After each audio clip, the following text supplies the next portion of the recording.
Thank you, Dr. Jyoti, and thank you, organizers, for inviting me. And I'll be speaking in favor of the motion. My slides are visible? Yes, very Yes. good. Okay. Thank you. So the topic is immunotherapy and maintenance treatment of all unresectable stage 3 non-small cell lung cancer. So I'm taking you back to 2016 when there was a burgeoning presentations on immunotherapy in lung cancer, and it was explained as the session was explained as earthquake of immunotherapy in lung cancer. And now, since we'll be talking about the Pacific trial, which was a double-blind, placebo-controlled phase 3 study of Durvalumab, I'm sure that we are going to face a tsunami. And just for the caution of my opponent, it is a tsunami hazard zone. And so as I'll be building up on this particular debate, I must warn my opponent that he's going to see a tsunami building up. And since the setting is of a debate, we'll first see what we have been able to achieve in unresectable stage 3 non-small cell lung cancer, and then whether the Pacific trial design was appropriate, whether the risk and benefit ratio was appropriate, what are the open questions, and what kind of tsunami is this. So looking back at 1980s, 1990s, we know that the median overall survival with radiotherapy alone was perhaps only a palliative treatment with hardly any curative patients. And at 5 years, the curves used to be almost touching the baseline. In 2000, about near 2000, the concurrent chemoradiotherapy, the median overall survival jumped to around 18 months. And we were seeing a few cures, and this was sitting at around 15% or so.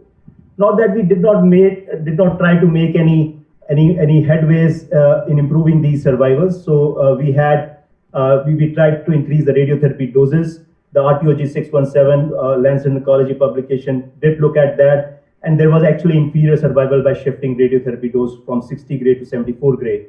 Not only this, we tried to improve on the chemotherapy. We thought that cisplatin pemetrexed in a non-small cell lung cancer adenocarcinoma will deliver better overall survival, but it was bang on similar to the control arm. Not only this, we tried using targeted therapies to improve overall survival in stage 3 unresectable cancers. The RTOG 617 used cetuximab, and again, it was a dismal no improvement in overall survival. Not only this, there was attempts at immunotherapy. There was an immunotherapy trial called the STARTS, which targeted MUC1 immunotherapy, and the development was stopped because it didn't really improve the overall survival. And at 5 years of follow-up, you can see that the curves were almost overlapping with each other. So was there an unmet medical need? Absolutely, yes. As far as the Pacific overall survival hypothesis is concerned, it had more than 85% power to detect an overall survival with a hazard ratio of 0.73, which is in line with the disease setting, and that is exactly what was looked at in the PROCLAIM study and the RTOG study. Routinely, we see that the PFS is not very clearly read out in immuno-oncology drugs, but over here we had an appropriate endpoint of PFS and a co-primary endpoint of overall survival. So these were quite appropriate endpoints. The study flow was a 2:1 randomization with very balanced patient groups. And what do we have in the results? The results were quite self-explainable, and these graphs well separate in time. And it looks at the progression-free survival, which is sitting at 17.4 months in the recent update, as against 5.6 months in the placebo arm. And this was of independent review committee, which was blinded. So looking at the forest plot, we can see that almost all the subgroups, be it the EGFR, be it the PD-L1, all the subgroups seem to be favoring the addition of Durvalumab, with even 95% confidence not crossing the unity line in most of the subgroups. Not only this, the overall response rate, the objective response rates improved, the time to death and the distant metastasis also improved from 14.6 months to 23.2 months. The PD-L1 has always stood out as one of the markers which people argue that it only benefits the PD-L1 positive. But over here, even in those patients who were PD-L1 less than 25%, they fared well with the addition of Durvalumab. So it was for all comers, irrespective of their PD-L1 expression. Looking at the risk, the discontinuation rate was not very different from placebo, and any grade treatment-related adverse events were also not very different from each other. The side effects which are of special concern, such as cough, pneumonitis, If you look at the grade 3, grade 4 side effects, it was 2.6% as against 3.4%, which was again not very severe. Hypothyroidism is quite well managed, and we know this about immuno-oncology drugs. We know that the PFS, which is often a poor readout for immune checkpoint inhibitors, was well read out in this particular study. Overall survival is definitely more robust endpoint. And what we see over here, that the curves not only separate well in advance, but keep on separating as the time passes by. The median overall survival difference at 3 years overall survival curves was 44% versus 57%, which is a 13% difference, which was around 9% or 8% difference at 1 year. So the curves are not only separating, they are separating even more as the time passes by. And the hazard ratio is 0.69, which is 31% reduction in the risk of death with Durvalumab. Looking at the new lesions, and come to think of it, even the brain new lesions were decreased. It was 11.8% versus 6.3%. All new lesions were decreased by the addition of Durvalumab, and brain is one side which is difficult to treat, and we had reduction almost 50% reduction in the risk of developing brain metastasis. This is coming from the ADORA study. The early overall, sorry? Yeah, it's back now. Please continue. Yeah. So this is coming from the early, the ADORA study, which is the study of osimertinib, that is the best EGFR inhibitor, and overall survival curves for stage 2, stage 3A non-small cell lung cancer. This is regarding the resectable tumors, but you can see that the overall survival curves are not separating. Even with the best possible treatment for EGFR mutated tumors, with the best possible drug, the overall survival curves are not. Whereas if you can recall what overall survival curves I've showed, they seem to be coming out very well. So benefits of stage 4 are not always translated in stage 3, and over here it was well translated, and you can see that the overall survival forest plot also stands the test of time. So as far as the earthquake of CPI immunotherapy in non-small cell lung cancer is concerned, the stage 4 benefits are translated in stage 3. The open questions are, how does radiotherapy actually partner with CPI immunotherapy? There can be priming effect on by immunological cell death. It may promote danger signals. It may release new antigens, or may upregulate PD-1 and PD-L1 effect, and also may have some abscopal effect. So we can argue on this that what are the how do they partner with each other? But these are open questions. So after the previous tsunami of negative results, what kind of tsunami is this? We don't only have PFS benefit, but a much more weighted overall survival benefit, which is coming through so well. And so what kind of tsunami is this? It is definitely a clear knockout tsunami. And if Dr. Prashant can dose this, and if he's not able to, I've got an RX prescription for him, and that is these knockout pills, which he can definitely consume before taking on his debate. Thank you. Thank you, Dr. Manish. Dr. Prashant, to speak against the motion. Let's see what he has to say.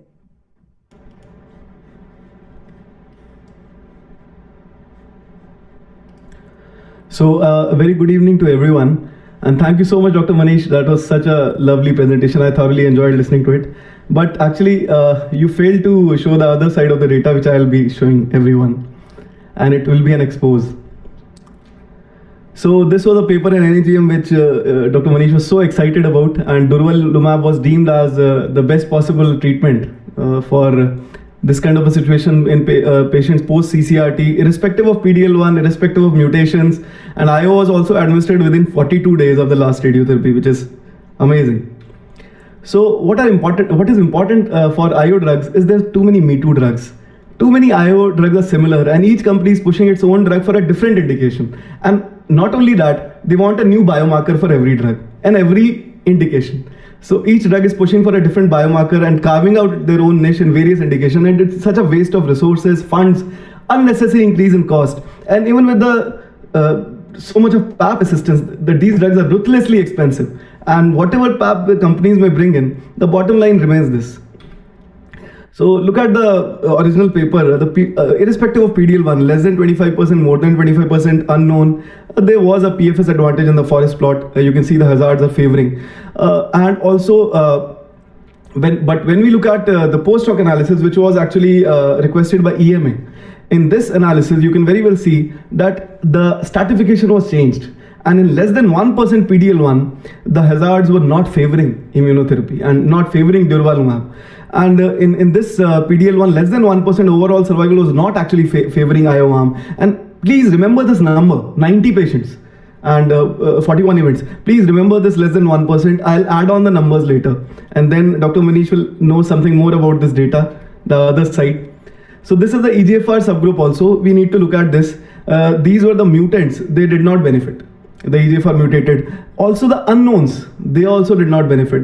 You can look at the confidence intervals. They're crossing the midline and they are not, the hazards are not significantly favoring IO administration. The rest other subsets may be favoring. Also remember these numbers 29 and 132. We'll add on. So this not favoring. Now another part of the data, the baseline characteristics. I've been taught to always look at this in every paper and look at the PDL1 less than 25% and more than 25%. In Durvalumab arm, the PDL1 more than 25% and more.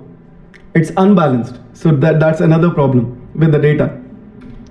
So the global approval labels were there in India, in Japan, Australia, Switzerland, Malaysia, Singapore, everywhere. But EMA somehow they decided to limit Durvalumab to PDL1 expressing tumors only. I thought it was pretty wise to do that.